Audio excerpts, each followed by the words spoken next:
আমি কিন্তু মাত্র ৩,০০০ টাকার চাকরি করতাম, বা আমার বাবার একটা বাইক ছিল, বাইকটা হচ্ছে 18 বাইক, ডায়াং। এত ঝাংড়ি বাইক আমি জন্মেও দেখি নাই।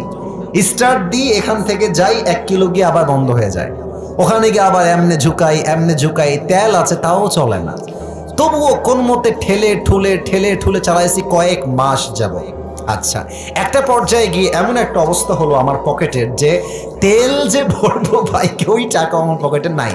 তা আব্বাকে বললাম, আব্বা मैं माफी भी मांगता हूँ, दुआ भी मांगता हूँ, আমার দ্বারা এই বাইক আর চলবে না, তোমার বাইক তুমিই রাখো। তা আব্বা বললো, কি করব বাইকটা, আমার পায়ে তো ব্যথা, আমি তো হার্টের রোগী, এটা কি সেল করে দিব? বললাম, বিক্রি করে দাও, আমি এটা বিক্রি করে সাইকেল কিনবো, সাইকেলের চাইতে ভালো হবে আমার জন্য। তো যাই হোক,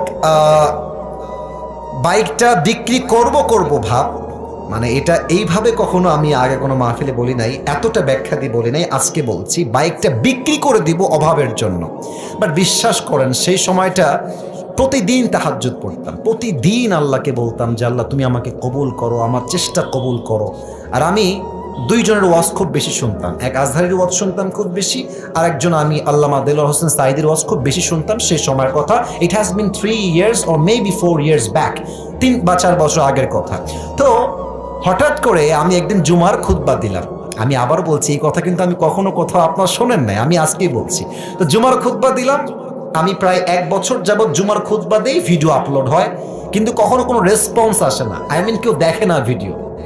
এই 10টা 20টা লাইক পড়ে, 2-1জন কমেন্ট করে, মাশাআল্লাহ, আমি তাতেই খুশি, আলহামদুলিল্লাহ, 2-1জন দেখলে আমার জন্য এনাফ, বা আমার খুশি কারণ হয়ে যাবে। তো আমার মনে আছে হঠাৎ করে একটা ভিডিও আপলোড হলো আমাকে নিয়ে, মাশাআল্লাহ, ভিডিওর টপিক খুব ভালো ছিল, লাখ লাখ রিচ হয়ে গেল, একদিনেই মনে করেন যে 10-20 লাখ মানুষ দেখে ফেললো সেই ওয়াজটা।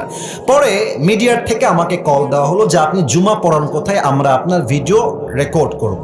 তো অনেক বড় একটা মিডিয়া আমাকে বললো যে আপনার ভিডিও একটা আপলোড দিব, আপনি ইনশাআল্লাহ অনেক দূর যাবেন, আপনার জন্য অনেক বেশি কাজ আসবে, আপনি কাজ করতে পারবেন আপনার দাওয়াতি ফিল্ডে। তো একটা মাহফিল করলাম, মাহফিলটা ছিল পাবনায়। মাহফিল ছিল কোথায়? পাবনায়। তো পাবনায় গেলাম, আমি হলাম 3 নাম্বার বক্তা, দ্বিতীয় বক্তা না, 3 নাম্বার।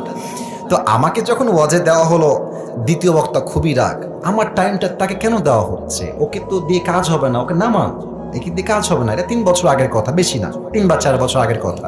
তো আমি ওয়াজ শুরু করলাম, কি বলবো, নিজের কথা বলছি না, বা এটা আল্লাহর রহমত বলছি বলতে পারেন। আমি আধা ঘন্টা ওয়াজ করেছি, প্রত্যেকটা যুবক, আমি নেমে গেছি ওরা উঠে গেছে, মানে এই হুজুরকে আমরা ছাড়বো না, নেমে গেলাম, সেটা আপলোড হলো ইউটিউবে। হঠাৎ করে একদিন আমার বাসা ছিল রাজশাহীতে, রাজশাহী